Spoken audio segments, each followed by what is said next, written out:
Alright, Craig, so here we are, buddy. So you see how good the swing's looking from both angles. Balance is real good there from this face-on angle. And then, most importantly, what we worked on last time, you're getting that club head on the plane line beautifully.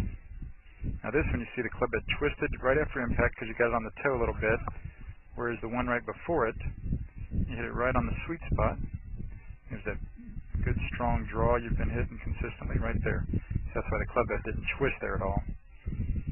But again, I'm not wanting you to do anything different with your swing to worry about that occasional toe hook, because like you immediately said, you might foul up your swing and start doing some other bad things. So here's the iron, looking just as good as the wood there, buddy, especially from this downhill or down the line angle right there. That's beautiful, buddy. Big, high, strong draw every time. And same good balance, same good extension with your arms. It's beautiful. And then the main thing that we did today was help you learn more about how to evaluate your approach shots. And you can see here, like we did today, you hit those 9 balls into the practice green, you left 8 putts and 1 chip, and you had 2 3 putts, and you got all the other ones down in 2. And so what you see here is, again, your full swing doesn't have to be perfect. Like you see here, this young student of mine, right there, 10 balls, 1 2 3 4 5 6 7 8 9 10, that left a putter chip for the next shot.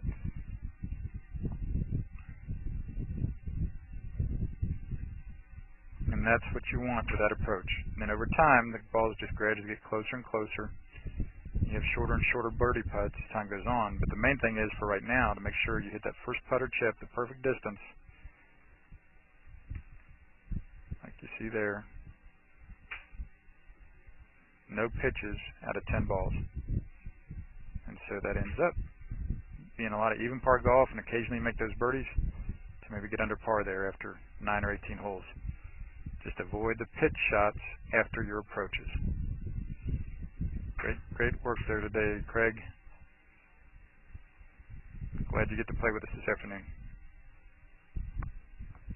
This is Joel Suggs. I sure enjoyed meeting you down at the Cincinnati Golf Show this weekend and showing you your swing on the 2D equipment that I have. And so I want to take about 2 or 3 minutes to just show you around Meadowlinks. This is the studio I use in the winter for all my students. You see there's the down-the-line camera angle for our 2D equipment. And then we have the face-on camera angle also. And then what we also have here is 3D equipment to where I can show you your swing from 6 different camera angles with this 3D equipment.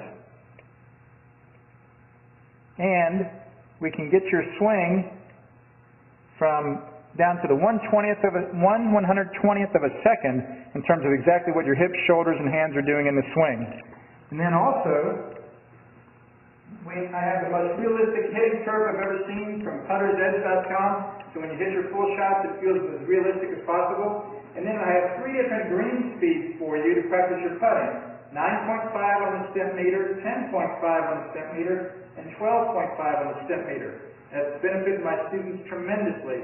And then also I have a lot of learning aids like this Smart Stick. You can see the rest of those learning aids over here in my bag that we can work on to help you learn the certain fields in your golf swing that you and I both want. And then also I help my students a lot with their equipment through the winter. This is a frequency analyzer where we twang your club and it gives us a reading here. And then also we plot your whole set, each club on these lines to see if the set is really matched or not. Quite often they aren't, and it helps my students tremendously when they find out what clubs are the offending clubs. Then if we get tired of being indoors and want to go outdoors and hit some, we can do that. It's my daughter. Ellie, good to see you. I haven't seen her in weeks. No wonder you've been gone, Ellie. You've been out here playing in the snow all this time. But this is our natural turf area.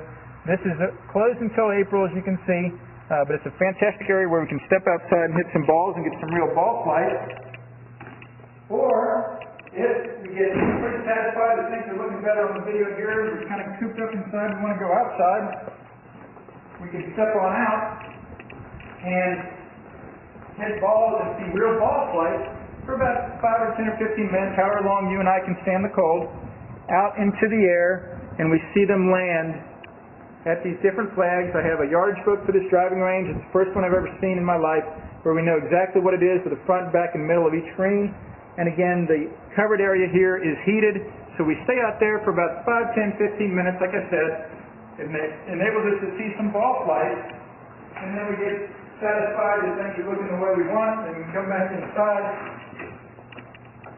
take off our coat, and look again at the video equipment to see how your swing's looking, to make sure that you understand it.